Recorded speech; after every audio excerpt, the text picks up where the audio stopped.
This is a breaking news special report from Donetsk on the ground in the capital of the Donetsk People's Republic. This is one of the two areas that broke away from Ukraine in 2014. And with the increasing tensions between Ukraine, Russia, and the rest of the world powers, Ukraine has started to attack the villages of the Donetsk People's Republic. Since yesterday, 3 villages have been hit by Ukrainian fire. Last night, Yasna was hit and at least 2 homes were damaged. This morning, Yelenivka was hit by automatic grenade fire. And also this morning, a man cleaning his driveway from the snow was hit by a Ukrainian sniper. And we're here at the hospital on the edge of Donetsk to show you exactly what the situation is and talk to either him or the doctor here. Right now, he's in surgery. We're waiting on the operation to be over. We're going to bring you all we can. So make sure you like this video, share it across all social media, and show the world what's really happening here.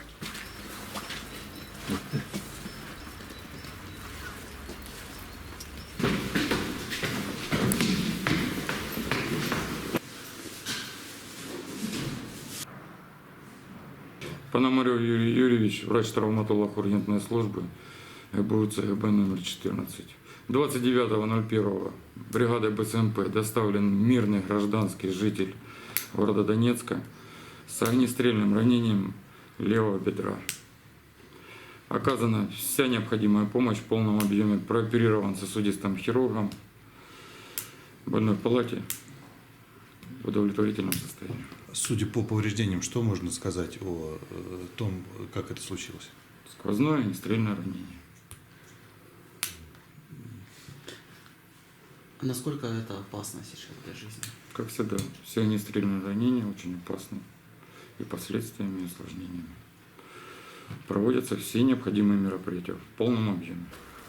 And we've heard from the doctor himself the situation here. He's in very hard condition, but it seems he's going to make it. We're not able to talk to him because he just got out of surgery. So now we're going to go and try to locate the head or the mayor of the village of Alexandrovka and show you what the situation is in Alexandrovka right now, because no one else will show you this information in English. So let's show the world together. Here we go. And we've arrived in Alexandrovka, not far from where the man was shot by the Ukrainian sniper this morning. Just down this road is his home. We're not going to go farther just because we know the Ukrainian snipers are active today. They've already hit a civilian, so we're not going to risk getting hit ourselves. But just directly straight down this way, about a kilometer, is where Ukrainian positions are. And between here and there are many civilians that live. And this man was just trying to clean the snow off of his driveway, and a Ukrainian sniper fired on him. Now, in this time where there's so much conflict between the world powers, how can the Ukraine government and forces even consider putting this at risk and increase conflict? But this is the reality. Not just here, Ukraine fired on the civilians, but in 2 other villages, as I said. This is just unfathomable what they're thinking. But we're going to continue to bring you everything, all the information we can here on the ground. Right now we're going to talk to some civilians here to see what they have to say about the situation.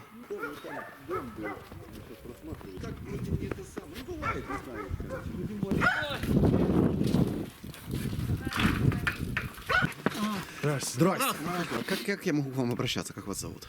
Валентина. Валентина, расскажите, пожалуйста, как сейчас обстоят дела в поселке Александровка? Что происходит? Ну, как дела обстоят? Стреляют по ночам. Ну, а перед утром сегодня тоже был, наверное, или обстрел, или так, бог его знает. Я даже не знаю. Ну, собака у меня, она слышит у меня все, и ночью начала гавкать. Думаю, ну, может, собака соседская оторвалась. Когда уже утром сегодня в 10 часов начали молоко, сосед привез. Говорит, так и вот так ранили сегодня Овчаренко. Чи в ногу, чи много крови там потерял. Ну, мы тут же, нас тут Одинокие. Вот я тоже раненая в 15-м году. Как это произошло? Я? Да. Ну, тоже был обстрел в 15-м году, 6 числа, 6 июня. Тоже не знавши. 4 часа утра начался бой. Ну, мы с мужем, мужа уже, конечно, нету, год тому назад как помер. Меня вот это тяжелое ранение я получила. А мужу в голову было легкое ранение. Дом был, крыша своими силами восстановили. Ну, давал, конечно, постсовет. Ну, какая там помощь раньше была. А сейчас никакой помощи. Ну, я получаю, конечно, по ранению. Как вы думаете, сейчас такое напряжение политическое? Ну, вот политическое напряжение, но они все равно, нацики эти, укропы, как говорят, хотят, чтобы наши пошли в бой. Ответку дали им. Провоцируют, да. Ну, а мы вот это тут сидим, страдаем, как говорится. Мне некуда уходить. Я никуда не уходила. Ни одного дня. Все время тут вот. А как вы думаете, ну вот вы говорите нацики, а что правительство Украины, что оно их не контролирует или это правительство им приказывает? Ну, мне кажется, наверное, там все. А скажите, пожалуйста, в какое время вот вы говорите, что вот ночью, или это, ну, что-то предшествует это, или ни с того ни с сего могут обстрелы начаться? Вот что предшествует обычно обстрелу? Ничего, тихо, а потом начинают стрелять, или вот как это обычно происходит? Ну, вроде бы тихо. Вот как только стемнеет, и начинают они там. Бог его Последние знает. дней в 2 и в 3 часа Ну, дня да. стреляли. А потом вот он. А скажите, пожалуйста, вот во время обстрела вы как житель прифронтового района, как вы реагируете, куда вы прячетесь? Вот ваша Да реакция? я никуда уже не прячусь. Раньше пряталась в подвал, пока еще, как говорится. А сейчас куда я вот с ногой?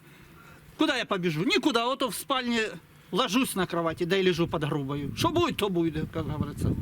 Уже я ничему мне ничего не страшно уже. Стреляют в огороде, лазю он. Сажу, что мне надо, я тебе сажу для себя. А так. Скажите еще, тот же Зеленский, да, президент Украины, вот он со всех сторон вещает, что он приверженец мира, он стремится к миру. Вот вы, как житель прифронтового района, вы ощущаете вот с той стороны, что они стремятся к миру? Да, какой там мир. Там тоже люди страдают, тоже есть подруги, и друзья, и братья, и сестры есть. Но они тоже не звонят, как говорится, откоснулись все. А так, То есть связь с вашими родственниками и знакомыми с той стороны прервалась, да, получается? ну да. Что А как вы думаете, это связано с пропагандой, то, что вот у них пропагандируют? Ну да, они нас говорят, что мы вроде бы как уже, ну, Не нужны? не нужны. А все ж таки хочется, как говорится, увидеть и сестер, и братьев. Ну, у меня тоже отец там похованный, вот в Марьинке. Я сама с Марьинки. По Ленина улице жила. А замуж вышла вот в Александровку. Уже, как говорится, больше... Что там прожила я 23 года, а тут я уже 40 год прожила. Ну, и последний вопросик такой, вы уж извините. Вот с той стороны у них там постоянно то песенки, то шутеечки, Бандера, нацизм. Вот ваше отношение к этому всему. Ой, да я б такая... Дали б мне, я расстреляла вот таких, что вот это... Или разорвала б даже. Не выношу я вот этого. Is this a civilian area? Are there Это гражданская зона или это какое-то Иловайск? военизированное? Иловайск? Нет, здесь, где вы живете. Ну, вот вокруг вас есть военные объекты? Или это просто мирный поселок, который Ну, страдает? мирный поселок. Вот расскажите, вот в двух Ему словах. расскажите, Ему пожалуйста. это расскажите, вот что это мирный поселок, что тут ничего. Ну, мирный такого. поселок. Тут, как говорится, одни пенсионеры в основном живут. Таких, чтобы, как говорится, заводов у нас, фабрик тут нету. Была один колхоз, как говорится, колхоз был, и тот уже ничего, один там предприниматель есть, да и все. the government of Ukraine says they don't fire on civilian areas. Правительство Украины говорит, что оно не стреляет по гражданским объектам. Что вы можете сказать по этому поводу? Ой, да врут они все, как говорится, не стреляют. А куда ж они стреляют? По мирным жителям. Вот стреляют и все, на умыл глаза. И беспилотники летают, и все, что хочешь. Ну, вот это сейчас. А вот как осень была, так... And why do you think they fire on civilian areas? Зачем они это делают, по вашему мнению? Зачем они это делают? Почему они как? по мирным стреляют? Ну как, они, может, туда не дострелят, где именно где там, может, какой-то объект стоит. Так они думают, тут нарушим всех. Тут сполыхнутся, да, придут, может, тут сюда спасать, да тут начнут тогда еще добивать как бы нас. Ну нас не добьешь. Мы крепкие и живые, как говорится. Все довольны? Спасибо большое. Спасибо вам большое.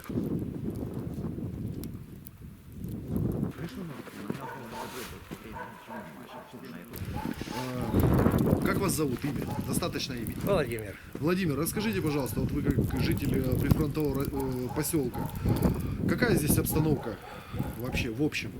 Стреляют. Сейчас тишина. Скажите, пожалуйста, сегодня утром был ранен мужчина, рано утром. В какое время обычно обстрелы происходят? Вечером, днем?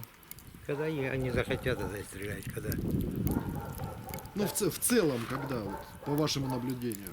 Стреляйте утром, стреляйте вечером, стреляйте в обед. А вот этим вот обстрелам что-то предшествует? Что-то должно случиться, чтобы начался обстрел? Или это просто ни с того, ни с сего? Это нестандартная какая-нибудь ситуация. Так, тишина, Бог. И так. Как вы вот живете в такой обстановке? Вы, ну, ходите Нормально между живем. домами или как? Нормально живем. Было бы лучше, когда войны бы не было. Так все хорошо.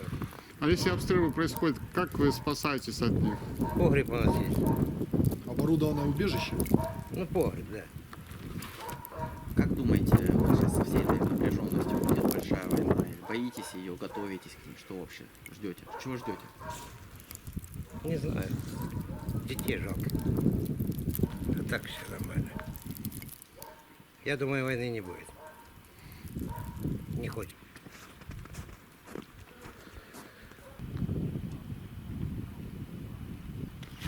And that massive mound you see behind me is Ukrainian-controlled territory. That's the area where the Ukrainian soldier fired on the civilian this morning.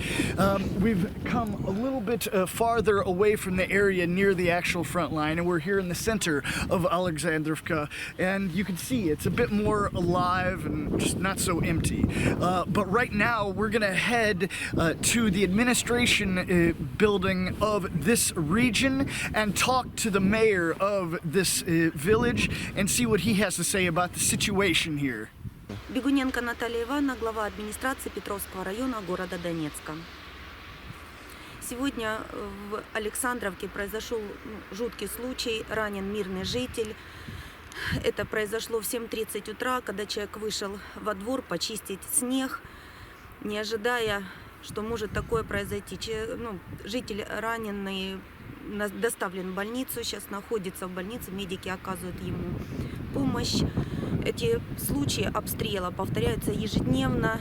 Люди напуганы, потому что жить постоянно в страхе. Со стороны Украины не соблюдаются мирные договоренности, постоянно они нарушаются.